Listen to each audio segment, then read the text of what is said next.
got that turned on?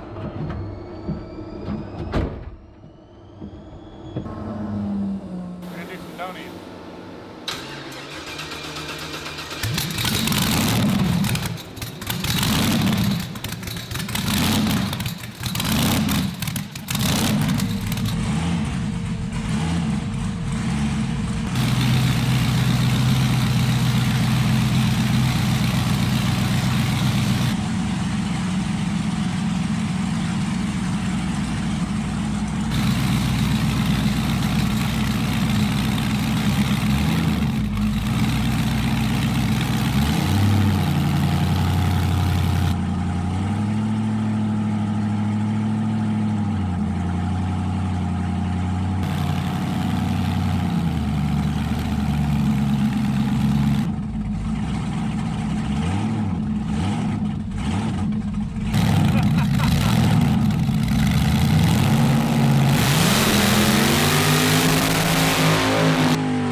Hey guys, Doug back with another Bald rEagle video. Today's episode we are going to do some safety installs because this thing makes a lot of power actually. So we didn't want to forget about safety because we're huge on that, and you know, whether it's in a competition or just for our own good, we want to add some components to this thing to just be preventative and proactive safety equipment. That way we can hopefully prevent any disasters from happening. And then we're also going to install one of our speed wheels on the 9-inch on this thing. We're starting to get kind of serious about it and strategize how we're going to win this rivals competition. And one of the things that Garrett talked about is keeping consistent wheel speed for the whole time. And so we figured if we put a speed sensor on it and then put it into the Holly and then put on the dash our mile an hour, it'll give us an idea on how to refine and make things better because we're coming for blood. So we did get one more batch of these Freedom hats in. The last video, you guys are crazy, they sold out in like 4 hours and a lot of people were upset, so we went ahead and made another 100 of them.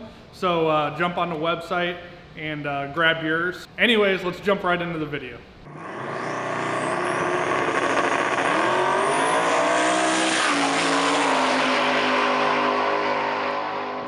Safety to have fun. We're gonna patch that hole. Which hole? The fuel line. Those holes. Holy crap! Hey, you wrecked her.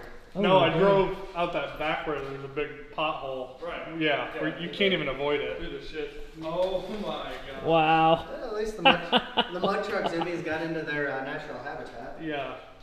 Whoa. A little messy. At least there's a little Busch Light can in there. I said, that guy won't go nowhere. That's fairly clean. That one's safe. Yesterday when I started to roll out, I just wanted to stay in and let it start going. I watched the video and I'm like, dang, because you just carried it out. I'm like, I honestly thought that's what you're going to do is just start whipping shitties. It's like, Mitch, you got very close. Yeah. I was like, ah. The mullet in its natural environment. And part of it too is like, I thought about just sitting there and like nailing the gas on the brake, but I'm sitting there trying to read the computer screen and I'm looking like, where's the attack? Like I'm trying to like read the little numbers like, just let off the brakes and go. We need to install that. Why don't we install that dash cam, man? Oh yeah, that's or something? I gotta cut something out on laser, I think, and it'd be pretty much Oh, let's do it. like We should half do an that. hour, 45 It'd be nice minutes. because I got that splitter. I got that splitter cable now. The racing season is right around the corner, and I know just like the Bald rEagle just got finished. A lot of you are finishing up on projects. You think you've got everything done, but if you don't have an engine diaper and you're going drag racing, you absolutely need to get one. It's the single most important piece of proactive safety equipment that you can have. And it doesn't have to be a diaper, it doesn't have to be for motion. They make belly pans, I prefer a diaper. The reason why I say proactive is because you're actually catching pieces in oil to prevent an accident. We designed ours in a way that you can put it on with the engine in the car.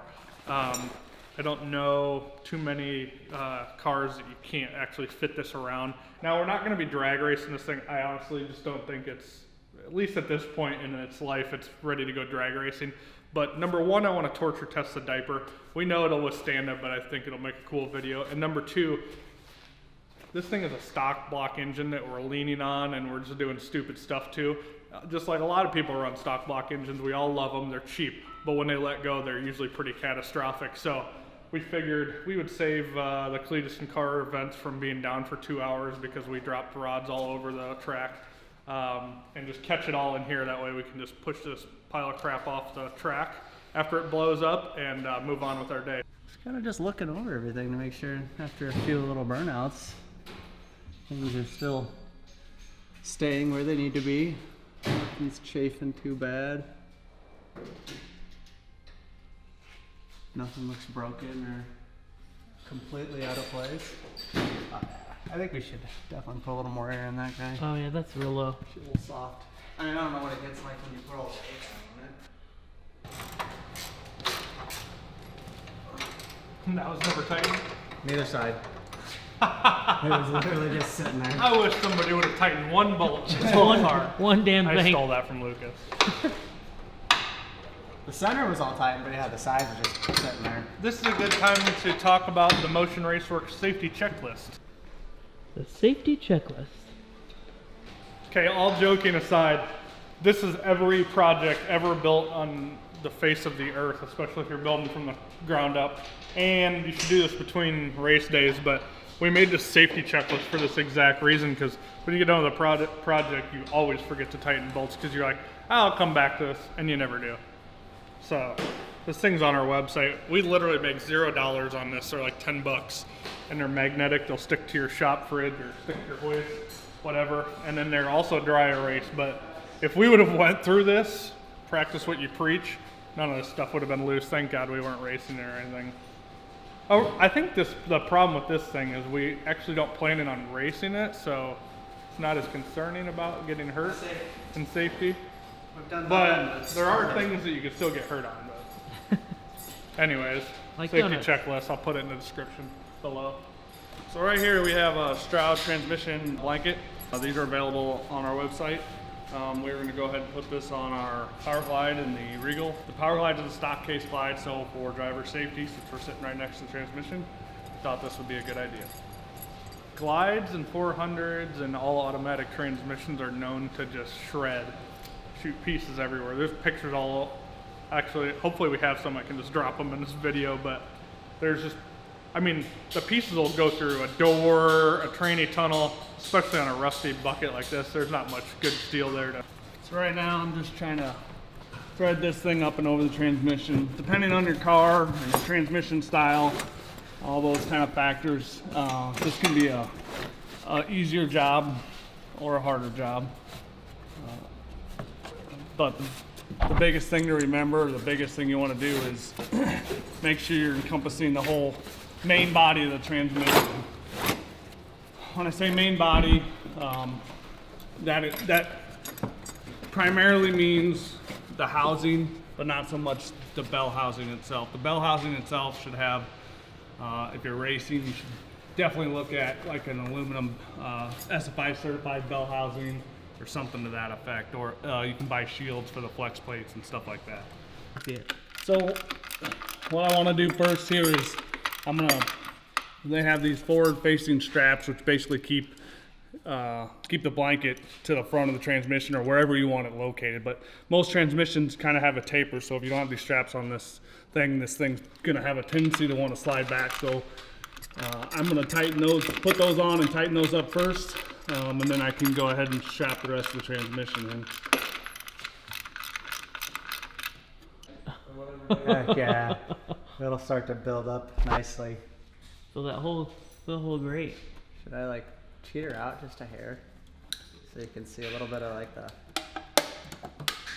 Boosh. little bit of her hanging out there.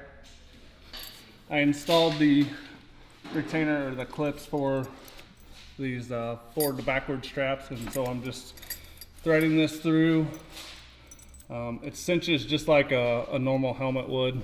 You go back upon itself and pull it tight, and then I'm just kind of by hand as I'm doing this, working this this blanket up to where I think it should be. Like I said, I want to make sure I'm, you know, at least up to or beyond the bell housing, so we ensure that any of the parts rotating back inside the transmission are going to be at a minimum directed away from the driver. So then I think the next step will be that we go ahead and pull this across, and then there's 4 or 3 straps along this along the blanket itself too, so it actually looks like it might be easier to start those and get them all started and then cinch it all up once it's in there.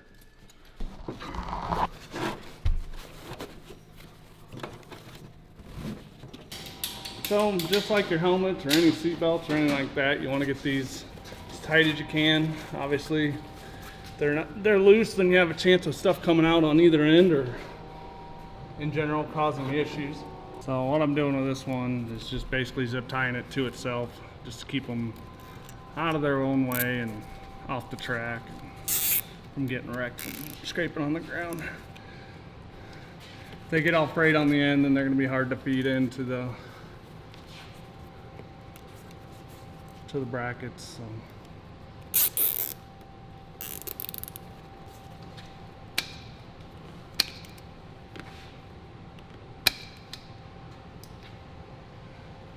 Done. Whoa. Yeah.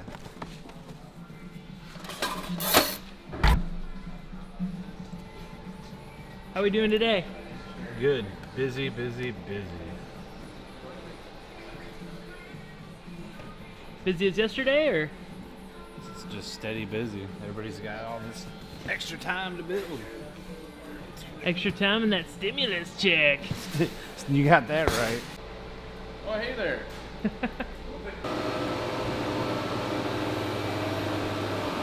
Oh, hey.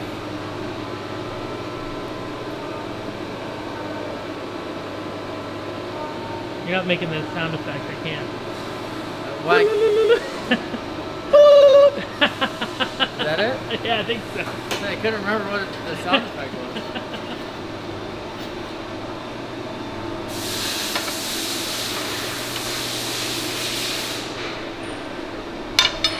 Boom. Smoking. Hey, Lucas. Good to see you. Bye.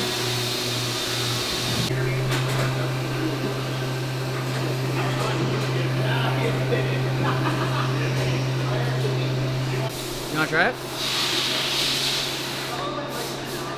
I don't want to ruin it anymore. You didn't ruin it. I fixed it. Okay. Told you, everything's fixable. What's your favorite thing to make here?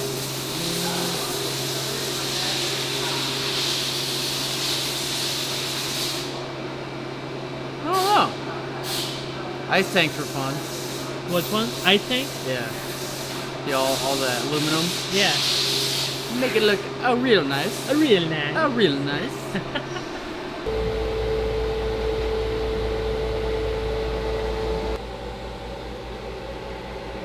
Flexes up. I guess if you keep it close enough, it shouldn't matter. You have to put it around the top and the bottom? Has to be within 6 inches of this U-joint right here by NHRA, which we assume is going to be the best option. That way, basically, if it breaks, it doesn't fall down and it can't go up. Yeah. And you're at its furthest out point so that you're stopping it before it gets to do that. That's a nice TIG welded drive shaft. I didn't realize they TIG welded those. They were talking about that earlier. I think if we keep it close enough there, it's not going to move enough at that point. Right. You might be right. Well, let's do the drive shaft sensor then. Alright. That's something else we can do today quick. Yep. That'll be an easy one. Run over to the shelf, grab us a drive shaft wheel. 2, whatever. 2812. Perfect. Yep, and the sensor. Oh, see? Look at that. In stock. And a bracket. Yeah, for a 9-inch. 9-inch. All right, look at that. That easy. It's that easy. It's that, and it's just that easy. Kind of give you the step-by-step process here before we get started. First we'll install the wheel onto our rear end pinion yoke. So it simply bolts together and clamps to the pinion yoke. And then we'll use our Hall effect sensor. So if you're purchasing one of our Billet Driveshaft wheels, the first thing you're gonna need to know is right here on the pinion, on your rear end, you need to measure this diameter. So there's actually 5 different common diameter sizes for this. And you can see here, that's where we have our correct size one here, but that's just something you'll need to measure for your application so you can order the correct diameter wheel for your car. It's very simple to install. It's just 2 pieces, clamps right around the yoke. We'll just bolt ours right on here. So once we get it close, I'm actually just gonna leave it a little bit loose so I can slide it back and forth a little bit. And that way, once we get our bracket on here for the drive shaft sensor, we want to try and center the teeth with the drive shaft sensor. It comes with this mounting bracket, so we'll get that on there. And then this mounting bracket will, on a 9-inch, it will mount on any of the pinion support bolts. So really the best thing is just to look at your application. And like in this case, if we used one of the top 2 bolts, I would be afraid that the sensor would get pretty close to the subframe up there. So if this was mounted here and our rear end travels up, just look for clearance. See, I don't want the sensor to run into the frame, and same as if we mounted it on this point here. So I think in our application, we're actually gonna mount it on the bolt over here, and that way we're just straight sideways and clear of everything.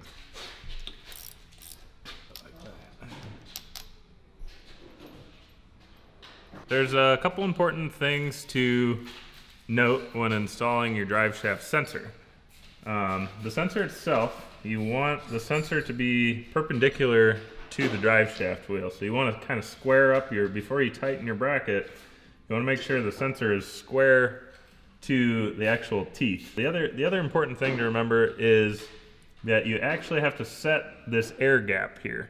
So general rule of thumb for this setup is going to be 40 to 60 thousandths. An easy thing to use would be like a 16th inch drill bit would be 62 thousandths. So if you have just a drill bit anywhere within that range, you can use it as a kind of like a feeler gauge in between the two to set your air gap. Yeah, if you don't have feeler gauges. So the other important adjustment with this, which is why I left our drive shaft wheel loose, is you want to try and center.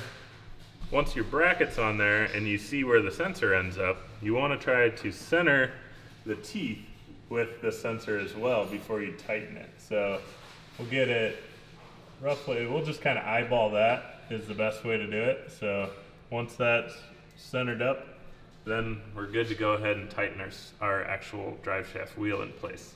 Doug actually has another video on our YouTube page where he cuts one of these sensors apart, and you can see that sometimes the actual sensing element in the sensor is not perfectly centered. So sometimes what we've had to do is actually rotate the sensor 90 degrees, like if you're having an issue with the pickup or getting some noise in your signals. So just another thing to remember. We got our feeler gauges out. I have 2 that add up to 50 thousandths here, so just shoot right for the middle. And oh, we're actually pretty close already. Once our feeler gauges are just barely touching there, go ahead and snug both of these nuts down. Just double check that. Perfect. Ready to start running this wiring up into the cab, back to our ECU. We're getting ready to start the wiring aspect of our drive shaft sensor. And you'll see in the package it actually comes with these selection of resistors. So if you go to the description on our website, it'll tell you In our case, the 1K resistor is to be used when we're using a 5-volt reference. And with the Holley, the 5-volt reference is going to be your easiest bet. So the 5-volt reference and sensor ground portion of this, we're going to be able to grab off of any other 5-volt sensor that we have in the Holley system. So like, for instance, your TPS is typically a 0 to 5 volt. Any pressure sensor is 0 to 5 volt. So we just grab our sensor ground and our 5-volt reference off of those. And this resistor jumps between, you want to bridge between the 5-volt reference and your signal wire. So that's what we call a pull-up resistor. So it actually amplifies your signal and helps get rid of any, makes the signal easier for the ECU to read. We're going to go ahead and we're actually going to install this resistor right back at the rear end since we're making some connections back there anyways. So it's just going to be a little easier in our instance to just wire it in there. We're going to go ahead and extend our wiring. We need to extend this wiring all the way to the front of the car. So I've put together a small harness here. We didn't have the exact colors, so we're just going to match them up as good as we can here. So in this instance, off the sensor, our tan is our 5-volt reference, our blue is our ground, and our black is our signal back to the ECU. And any of the links to any of the Driveshaft wheels on the website, there's an area where you can click for instructions and it has all this information in it too. So I've actually kind of folded this resistor over and I'm actually just going to loop it in the splice. Just so I don't have to do any other, I'm already making a connection here, so I might as well just utilize that to wire in our resistor at the same time, and into both the signal wire and the 5-volt wire. So there we go. I'll heat shrink those and then we'll be all ready to run these up to the ECU. Introducing the new Motion Raceworks laptop support. Yeah. Change oil and make parts at the same time. Oh, not that order. She's done. Got her? You have to put, Mitch will probably put those slots in there. Yeah, Right? I'm gonna make him do that because I don't know how to do it. So what was this originally? That's what it was. It's just meant for a different car. Oh, okay. So we're making it fit. Del This Regal. car. The Blad Regal. Had to like hit something or something. The belt? The tensioner. Tensioner exploded. The pulley's missing the whole outer rib. Oh, that's interesting. Pulley up there. See the belt tensioner pulley? Oh, yeah. Supposed to have an extra Oh, rib what? at the very top. Died and everything. When did that happen? That's weird. How did that happen? That's why the tractor flaps are bent. Yeah. So right now we're working on splicing together our 5-volt reference wire and our sensor ground. So we're actually robbing that from the fuel pressure gauge wiring. So we're just going to splice directly into those two wires, and then the third wire we're going to run inside the cab to the ECU input-output harness. Our sensor ground and our 5-volt reference already wired in, so the only thing we have left is we need to hook our signal wire to the ECU input. Dig out our input-output harness here to the Terminator X and just tie that baby right in. We're going to go to input number 3, and then we can go ahead and program it on the laptop. On the install side of things, we're going to go ahead and put these clamps or these hangers on the engine side of things. Now you'll see it has a quick disconnect, which is nice because after you install the diaper, you can still service everything around it. You might not be able to get the diaper completely all the way out of the car easily, but you can pull the straps out of this with a quick disconnect and kind of fold it down around so you can change oil, get at things you need to on the side of the block and everywhere else. So if you look on the actual car, you can either use a header bolt, and then the LS have extra bolts on the front, and then we also have enough length on the legs that come up to go around to the front of the block or the heads if you need to. So it gives you a little bit of flexibility to put things wherever you want.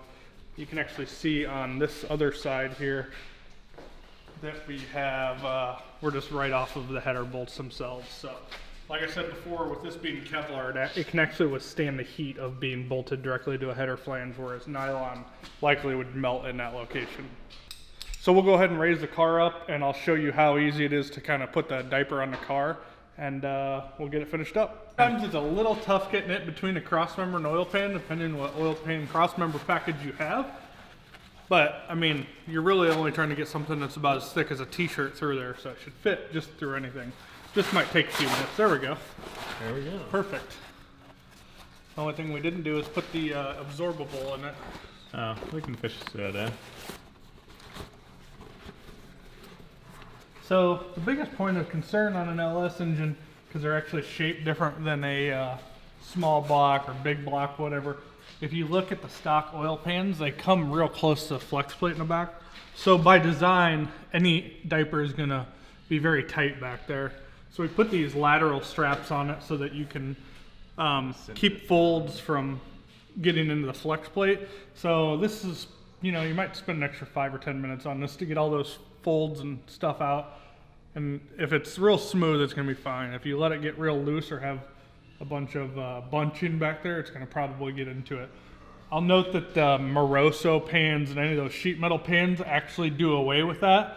So they make tons of extra clearance, and this also fits those pans. So if you're buying a new pan from scratch, buy one of those sheet metal pans. These cast pans can, they're just not ideal for a lot of reasons, but we can work around it.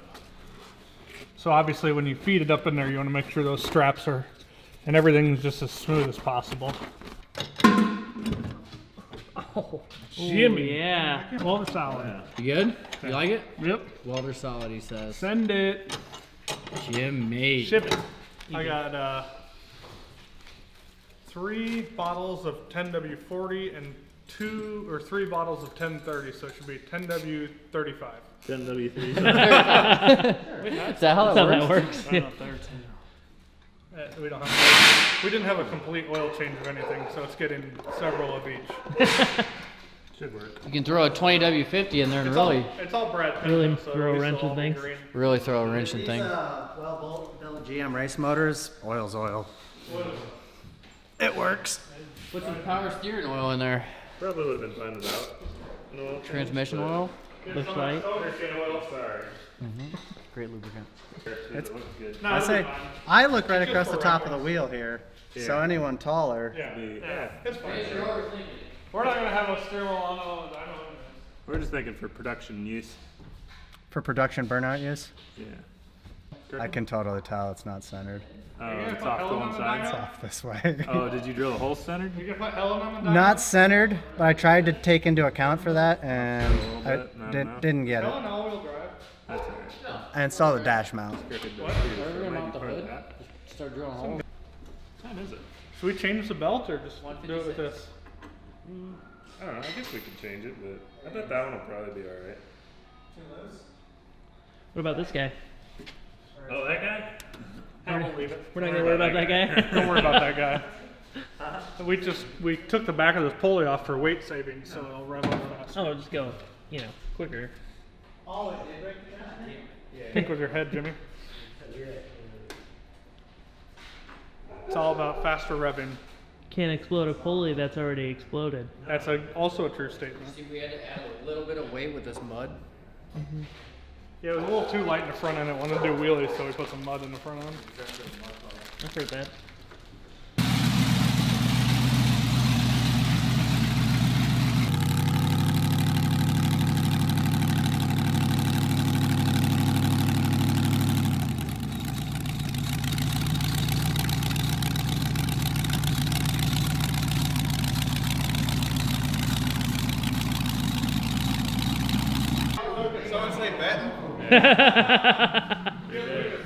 You betcha.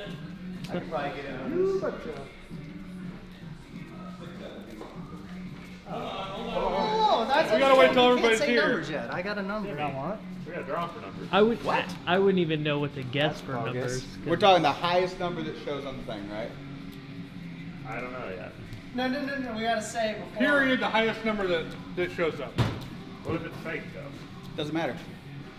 Like As long as everybody agrees that it was a proper poll. Well, then, if I'm driving it, then I can make it say whatever I want it to say. Mikey, Who's gonna win? This guy. tell him we're betting for 100. Did he mean to say 770? James, you just bet 770. You just want to PayPal me $1 now, or You just want to PayPal me the $1 now? No, I'm just saying. You're wrong. We're just confident you're wrong. Ooh, I think you're high. He is in Colorado. Yeah, he's definitely in James Colorado. says per the numbers, that's what it's going to make. For the numbers. That's an interesting guess, Cotton. We'll see how that plays out. There's always got to be a high number. Where's Lucas? Can't go over the Price is Right rules. Well, Are we? We discussed that. Oh, That's yeah, closest. I said closest. Closest, over or under. That's what the board Don't says. matter. I mean, some people just want to watch the world burn. Franca says what? Parker says what? Here in about half hour. Franca said like 4:16. Put that on there. Good. Good. Franca says 4:16. 416 then. 4:18. Sorry. That's a big 4:18. Franca real also hater. has no clue. That's true. Although it could blow through the converter and just really suck. It does have a pretty crappy converter in it. That might show high numbers on the dyno dip though. Okay. We'll see. Did anybody call Lucas or not? No, Mitch walked that way. We Oh, need yeah. some Lucas commentary going on here. it's true. Marley's chewing on his knee. You want to pretend to be Lucas? Say something good. Wow. You got it. That's it. That's all we needed. That's gooder than a goddamn. Gooder than a goddamn. See ya. Thanks for playing. Marley looks like Alf. Yeah. Marley does. Kind of does. All right, who wants to go next? Me. Go ahead. 617. 618 in there. 6, No, I didn't. 17. You did. No, I didn't. Been 617 this whole 17. time. 617. 618 down.